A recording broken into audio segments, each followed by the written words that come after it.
Sovereign Haiti Symposium. Tonight's symposium is infused with the theme of sovereignty. This is a word that many have heard, but few truly understand. According to dictionary.com, sovereignty is defined as the supreme and independent power or authority in government as possessed or claimed by a state or community. It is also known as the rightful status, independence, or prerogative.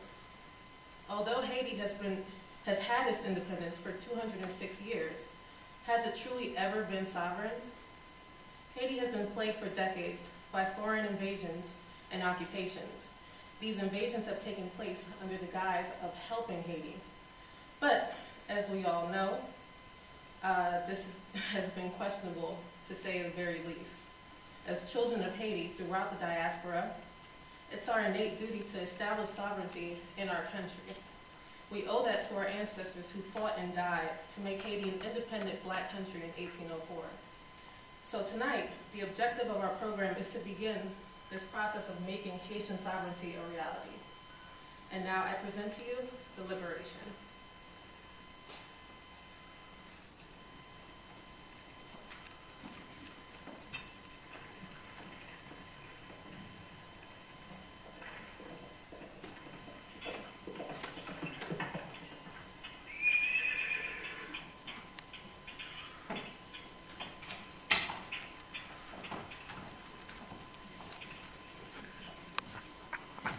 For today, it is a new day.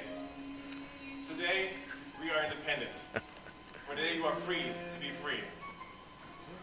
Now, sovereign and able, slaves, we are no more. Jouons des combattre jusqu'au dernier soupir pour l'indépendance de notre pays, notre chère mère Haïti.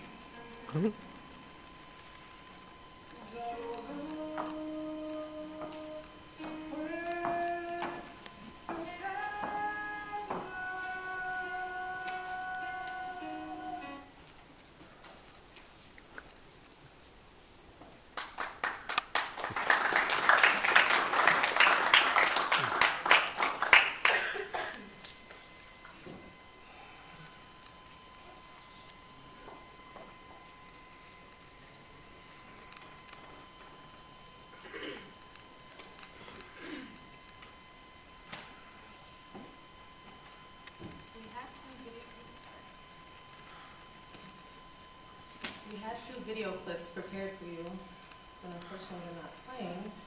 So we are going to now present to you the Haiti Will Rise Again Coalition. We will have Amel and Kamal speaking to you all about their cause and what they do. So Amel and Kamal.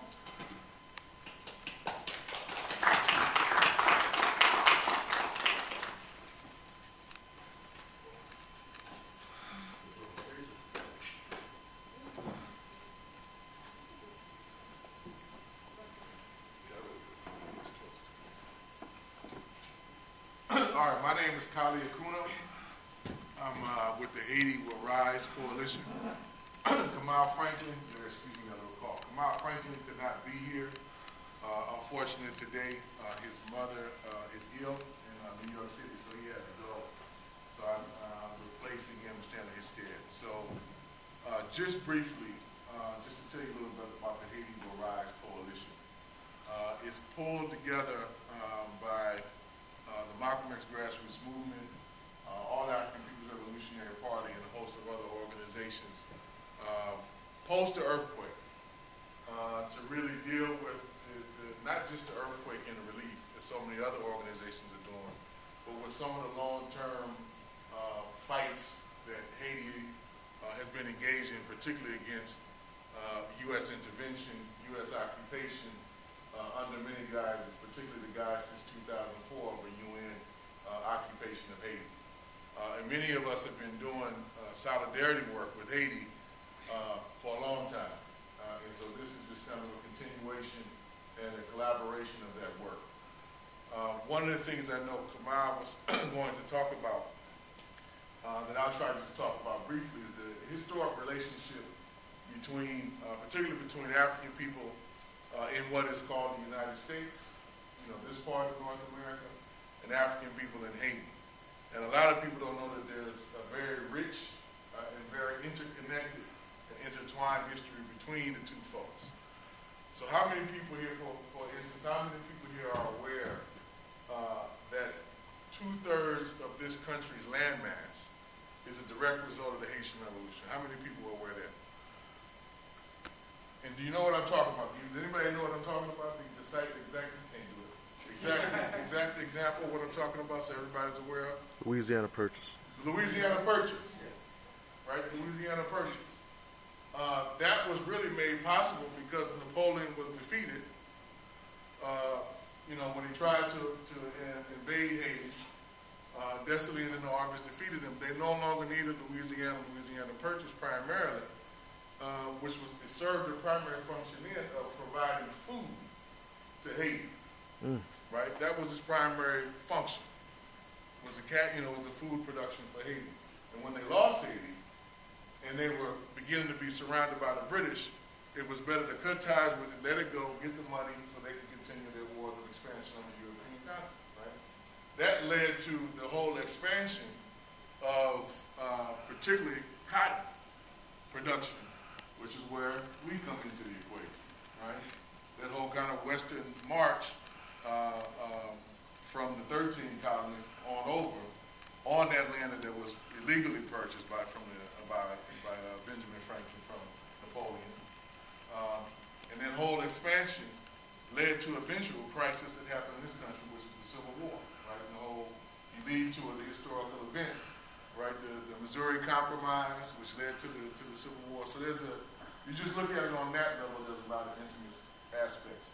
But also, how many folks know that before people used to wave the red, black, and green, there were two flags that most people on the international level, most Pan-Africans used to fly in the 19th century and the early 20th century.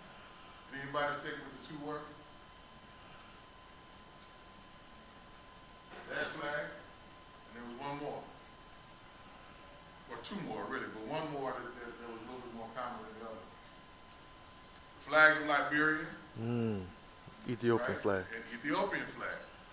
Right? So before the red, black, and green, that was the symbol that so many African people here looked to as the possibility of freedom, the possibility of independence. Right? Because it was realized, and folks had heard on the stories from all the Africans who were coming from the Caribbean on the trade ships and on the slave ships. Some brothers and sisters down that way that broke away. They got free. And then that inspired people like on this end, like Denmark Vesey. How many people here have ever heard of Denmark Vesey? Raise your hands high. Y'all hold them low. Everybody in here needs to read about Denmark Vesey. Right? In 1800, he probably organized, if you believe what his captors and enemies say, he probably organized one of the largest revolts against slavery in American history. If you believe the accounts, he had over 20,000 people organized to participate in the revolt before he was betrayed, right, and the revolt given up. And so his plan was to liberate himself, get a ship, liberate his folks, get a ship, and then go to Haiti. That was the plan, right? That was part of the plan. If you read the Chronicles of Nat Turner, also very much inspired by the Haitian Revolution. Right, so it served as a model, and it served as a catalyst, not only for folks here, but the folks also got to remember Simon Bolivar. You hear a lot about this Bolivarian Revolution, which is taking place supposedly in South America right now, or is in some places, in Venezuela at least, but in other places, that's supposed to be going on. Where was his home base that he got his supplies and resources from, fundamentally? From Haiti, right? So we got a lot of rich connections and ties to each other that go back a long, long way. And some of us, at least on my family, to talk about the direct connection, my folks are, at least on one side of the family, from Louisiana. And we can trace some of that ancestry directly back to those folks who fled from the revolution, brought their enslaved, Africans with them, and then set up shop in Louisiana. So there's a lot of folks, when you look at that culture, you look at that disaster, there's intimate historical ties and relationships that we have. So just keep that in mind in terms of kind of building some relationships. We wanted to talk about that because just one of the things that came out of our report back a couple of weeks ago was that, you know, the Haitian community that's here and the black community that's here, we don't often kind of really get together, right? Except for the children, those who kind of grow up here, speak English. Then you go folks who kind of live in two different worlds, right? There's a world that you engage outside that you might engage in what's called black culture here, but then there's another world of relationships that you engage when you're home, right?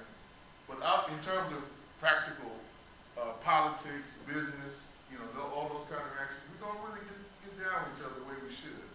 So we want to really try to bridge that gap, and understanding that history is one of the ways that we think we can begin to bridge that gap and show some common interests.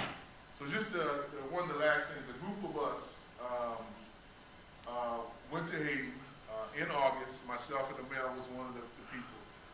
Kamal and several other folks. We went down really to just kind of see with our own eyes where things were at several months after the earthquake. You know, we have reports. We had some idea. A couple of us, including myself, have done some major kind of disaster relief organizing. I was in New Orleans for 3 years right after Hurricane Katrina, doing some work there. So we had some sense of how this whole kind of disaster capitalism complex works, right? So we wanted to see what was going on in Haiti and figure out what kind of practical ways could we help other than just, you know, not that it's not important, sending medicine, sending food, but what are some of the things here on the structural level that we can kind of push for and try to make happen? So, for instance, one of the things, you know, the United States still hasn't paid any of the money that's pledged for the relief. Now, they've been there how many months? Right, what's going on? 9 months now, right? Almost 9 full months. They got shops set up everywhere, UN cars, US cars, military bases, one of the largest, you know, embassies in the world now that they've been built over there. They spent them several $billions to build it. So it's not like they don't have a presence. It's not like there's, you know, something that's, it's not like this is a broke country by any means. So where's the money, right? And then where's the pressure on this side, right, from us to say, y'all need to ante up on what y'all promised, right? There's nobody really, and we have to be honest, how many, you know, you don't hear too often any of our people either calling up the Congressional Black Caucus or just the Latino Caucus or the Progressive Caucus or any part of the legislative structure demanding, y'all made this promise, y'all made this pledge, and people need it, where's the resource, right?